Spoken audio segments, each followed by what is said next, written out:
Síntese está de volta, agora conferindo a divergência do ministro Marco Aurélio no julgamento do recurso extraordinário 527.602, que vimos no bloco anterior.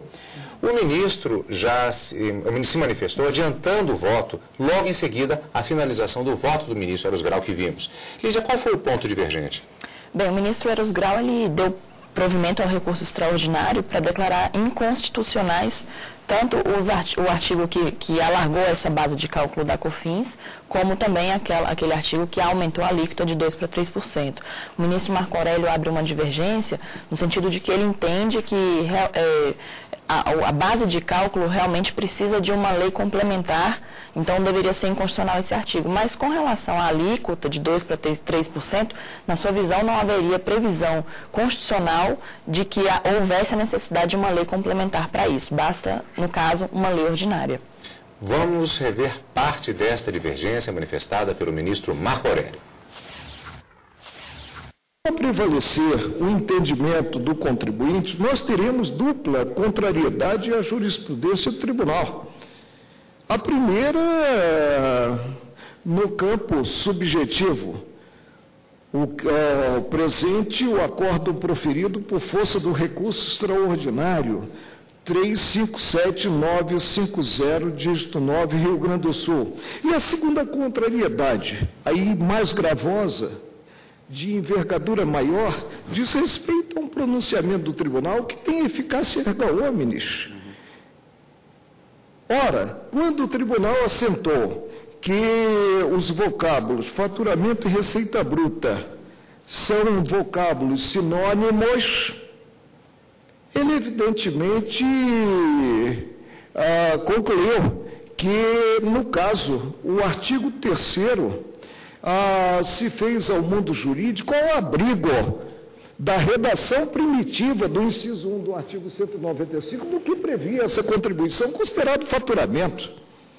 Não houve inovação, não surgiu, como pretende fazer crer a contribuinte, não surgiu um novo tributo. O tributo se mostrou o mesmíssimo na dicção, repito, na dicção do próprio plenário, ao julgar a declaratória de constitucionalidade número 1. Ora, se o tributo disciplinado pela lei já estava compreendido, e foi o que nós assentamos na declaratória número 1, no que é previsto na redação primitiva, em vigor quando editada a lei. Eu não estou aqui a cogitar de constitucionalidade superveniente, não é isso, né? Já estava o tributo previsto no inciso 1 do artigo 195, dispensável se mostrou a lei complementar. A lei complementar de que cogita o parágrafo 4º do 195. Por isso eu peço vênia ao relator para desprover o extraordinário. Lídia, e foi desprovido o recurso extraordinário nos termos do voto apresentado de forma divergente em relação ao voto do relator pelo ministro Marco Aurélio. Isso mesmo. O que ficou definido, então, pelo Supremo é que a base de cálculo alargada por uma lei ordinária seria inconstitucional, mas o aumento da alíquota por lei ordinária é constitucional e foi mantido. Bom, portanto, definição dessa questão, fechando assim os destaques da sessão plenária do dia 5 de agosto de 2009. Vamos agora aos destaques da sessão plenária do dia 6 de agosto. Voto vista do ministro Eros Grau nas extradições 974 e 1079. Relator, ministro Marco Aurélio. Governo da República Argentina versus Manuel Juan Cordeiro Piacentini. E também o governo do Uruguai versus também Manuel Juan Cordeiro Piacentini. Retomada do julgamento conjunto de 2 pedidos de extradição do major uruguaio. Ele foi acusado de ter participado da chamada Operação Condor, que teria se formado nos anos 70 para reprimir a oposição aos regimes militares que estavam no poder em vários países da América do Sul. Bom, Lídia, na verdade, são várias acusações, sendo que houve uma divisão de opiniões no plenário sobre a prescrição de alguma delas, o que é um ponto fundamental nos debates que aconteceram na sessão anterior, quando houve pedido de vista pelo ministro Eros Grau, e chegando à conclusão nesta sessão plenária a partir da apresentação do voto vista do ministro Eros Grau. De que forma houve essa discussão sobre a prescrição dos crimes? Bem, houve a prescrição, houve a discussão na medida que o ministro Marco Aurélio afirmou que o crime cometido de subtração de menor já estaria prescrito, analisando a pena que é aplicada no Brasil. Um dos crimes que ele teria cometido na função da repressão em relação a menor filho de pessoas que seriam da oposição aos regimes militares. Isso, subtração de menor seria, na visão do ministro Marco Aurélio, já estaria prescrito. E com relação às pessoas que desapareceram, ele entendeu que houve, no caso, uma morte presumida. Então, analisando a questão do homicídio, ele entende também que haveria a prescrição, porque no Brasil o crime de homicídio prescreve em 20 anos.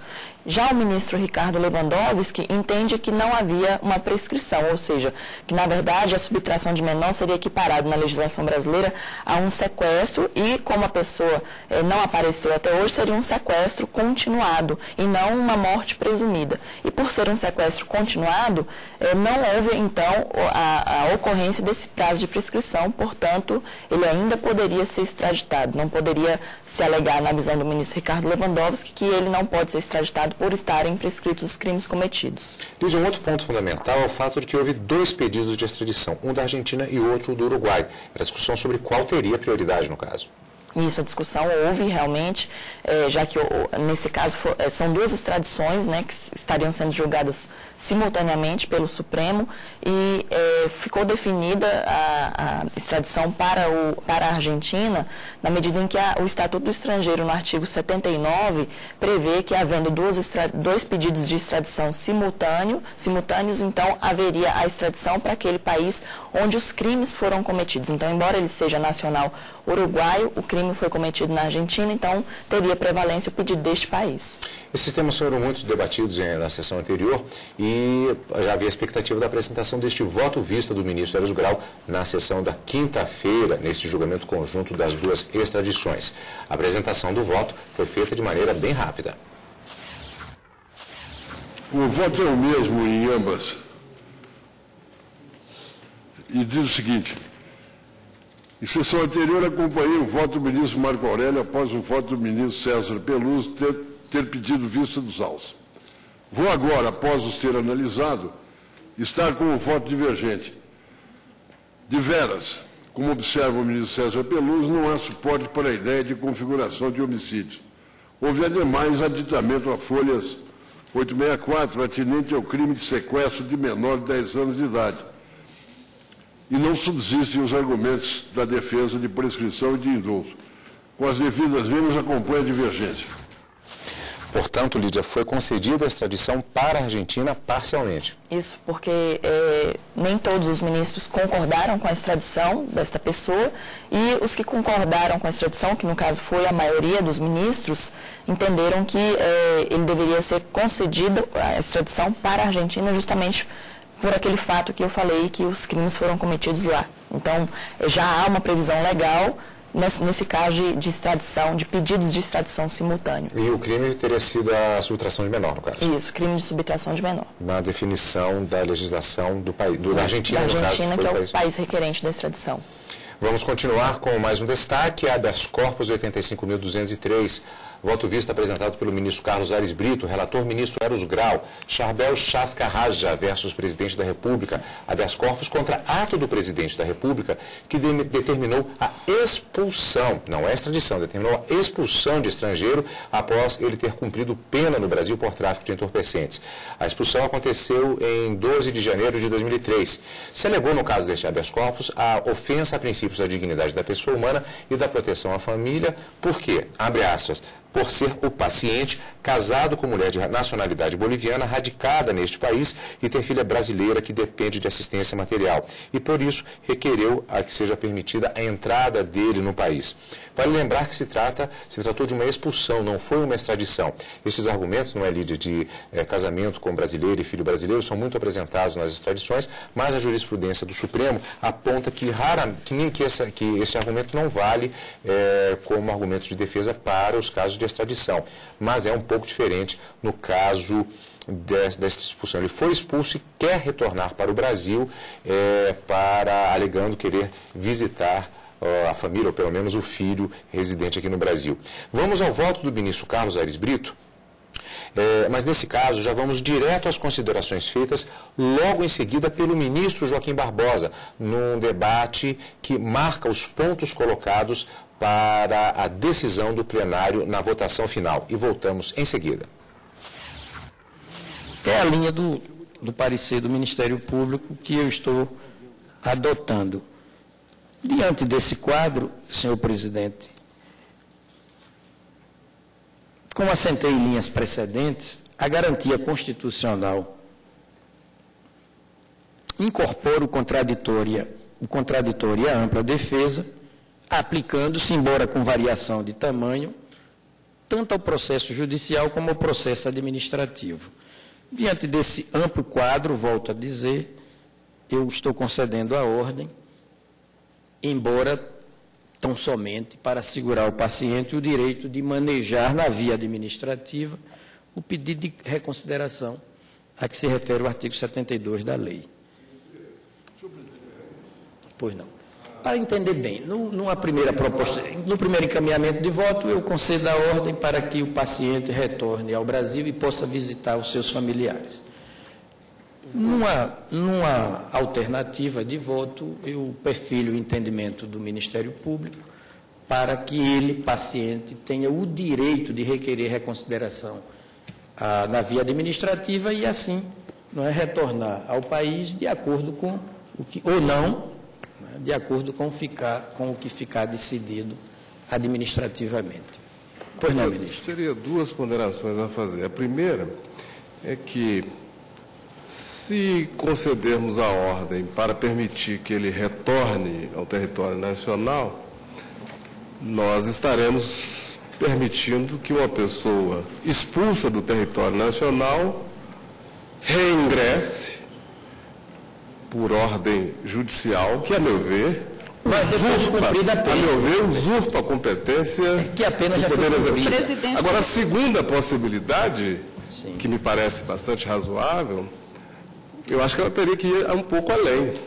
Não basta assegurar a ele o direito de requerer o reexame, né, formular pedido de reconsideração. Tem que assegurar a ele que o seu pedido seja conhecido e examinado. Senão ele vai ser liminarmente... Estão postos os encaminhamentos, né? Vamos discutir. E foi exatamente o que aconteceu a partir daí. Os ministros fizeram um longo debate com diversos argumentos em relação aos posicionamentos adotados. Lídia, e qual foi o final da deliberação dos ministros com estes elementos? Bem, o final foi no sentido de que foi denegada a ordem, ou seja, eles entenderam que esse pedido de entrar no Brasil com um salvo-conduto, porque era um habeas corpus preventivo, fere a soberania do país e fere também uma discricionariedade do presidente da República quando determina a expulsão. Então, os únicos votos que foram a favor da concessão do habeas corpus para que ele pudesse vir e visitar a família foi do ministro Carlos Brito e do ministro Gilmar Mendes.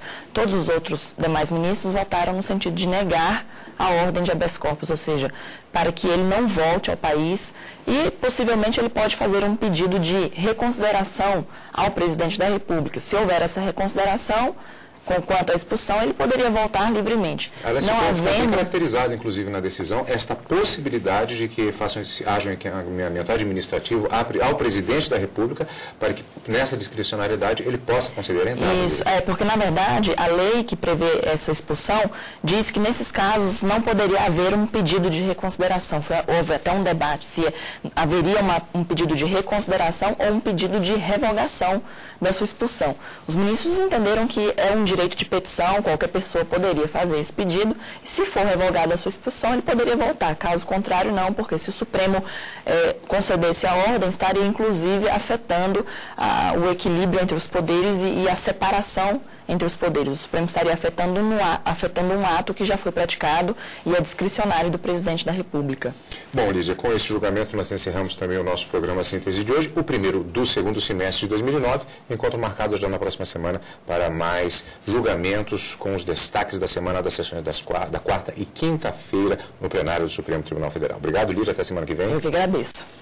E obrigado você, amigo da TV Justiça, por estar conosco. E continue aqui, na TV Justiça.